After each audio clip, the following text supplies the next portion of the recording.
पीर व मुरीद, मुरीद हिंदी। चश्मे बीना से है जारी जुए खूं, इल्म हाजिर है दीन ज़ारा ज़बूं। चश्मे बीना मीन्स आग से, जुए खूं मीन्स अफसोस हो रहा है, इल्म हाजिर है और दीन जो है वो ज़वाल पजीर हो रहा है। कहने लगे कि आजकल के दौर में कि इल्म तो मिल रहा है लोगों को लेकिन दीन नहीं मिल रहा है, जिसकी वजह से मुरीद हिंदी यानी इकबाल खुद बहुत तकलीफ़ में है कि चश्मे बीना से है जारी जुए हिंदी। पढ़ लिए मैंने उलूम शर्क़ व ग़र्ब, रूह में बाकी है अब तक दर्द कर्ब। तो इकबाल कह रहे हैं कि उन्होंने जो है दोनों उलूम हासिल कर लिए मशरिक़ और मग़रिब के, लेकिन अभी तक उनके रूह में दर्द बाकी है।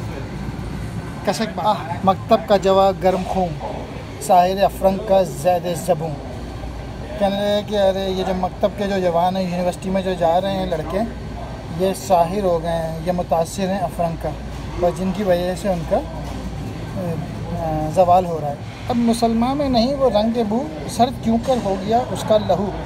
तो इकबाल पूछ रहे हैं मौलाना रूमी से कि मुसलमानों में वो जज्बा बाकी नहीं रहा, क्यों कर सर्द हो गया, ऐसा क्या हो गया कि उनका लहू सर्द हो गया। फिर इकबाल पूछ रहे हैं किस तरह काबू में आए आबो गिल, किस तरह बेदार हो सीने में दिल, किस तरीक़े से पैशन आए मुसलमानों में, किस तरीक़े से ये मेरी बात समझ सकें।